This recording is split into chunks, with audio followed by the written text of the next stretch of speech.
So, my definition of child guidance, just to me, it means helping children in a positive and understanding way to help promote positive behavior, to hopefully help them get away from those negative behaviors and hopefully start having some positive behaviors and learning how to deal with their emotions in a positive, safe way.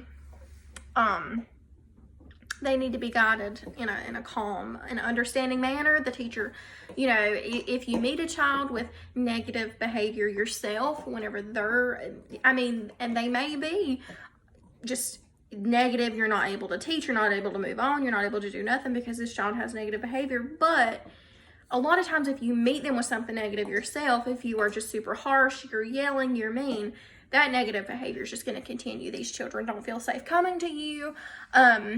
They don't want to tell you why they're acting that way. They just, a lot of times, they're having some issues. And it's important to make them feel safe enough to come to you and talk to you about it. And so that way you're able to help them. And a lot of times you can talk to kids yourself and, hey, what do you think we can do to help you? Would you like to do a calm down kit? Would you like that at your desk? If you need a minute, just come and tell me. You can have a minute. It's important to be understanding and the safe space for this child to come and tell you how they're feeling. The 3 strategies that I liked are tools that we made for this class. So one was the calm down kit, which was super cute and I really, really loved it. So it had this little thing, and I'm not really sure what that's called. And then a pop-it, because these are super popular right now. I think as long as they're used in the correct way, they can be really beneficial. But a lot of the times now they're super popular and some children don't use them in the way they should be, so it kind of takes away from students who really need them. I know I've experienced myself, teachers that I've worked with in the past have had to just completely ban these from their classrooms. So as long as they're used in the correct way, I think they're really, really, really, really good tools. And then I've got a stress ball that they can use that's in it. And then this thing is called a monkey noodle, which I didn't know until I've done this project. It's just a little stretchy noodle, so it's super fun though. I can see why they would like it. And then a feelings journal, and then some books so they can just read, if they're going through some issues, they just want to calm down, they just want to read a book.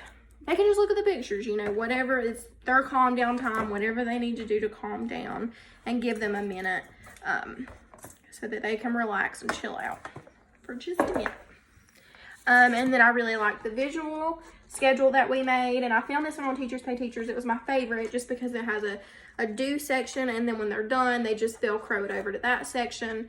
It's got a little feeling section, so it says and then I just put confused on there. It was just one I found.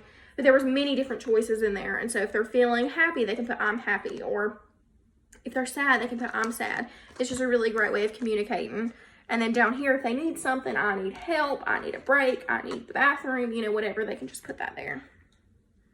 I really like this. And then it's got like a list of rules over here. In class, we sit, raise hand, listen, walk, and no talking. So I really like that. It's just a gentle reminder, hey, this is what we do in class.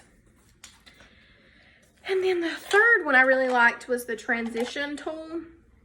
And so this one was just an action cup that I had found on Pinterest. And so I just found this stuff and made it. It was super, super easy. So this is like at the end of your activity and you're moving on to your next thing. Say you're just leaving from math class and it's time to go to lunch. In the last few minutes of class, have them clean up. And then a designated student, you can rotate it every day. It could just be who's, it could be a positive thing. If they've been listening, they can pull, whatever, however you want to do it. So just whoever it is pulls this out. And this one says make a funny face. And so they pull it out, and then for 30 seconds before you move on to your next activity, they have 30 seconds to do whatever's on the popsicle stick that you pull out. So this one says moo like a cow. So for 30 seconds, they get to moo like a cow, which sounds like a lot of fun. And this one is walk like a crab. So for 30 seconds, they can walk like a crab around the room.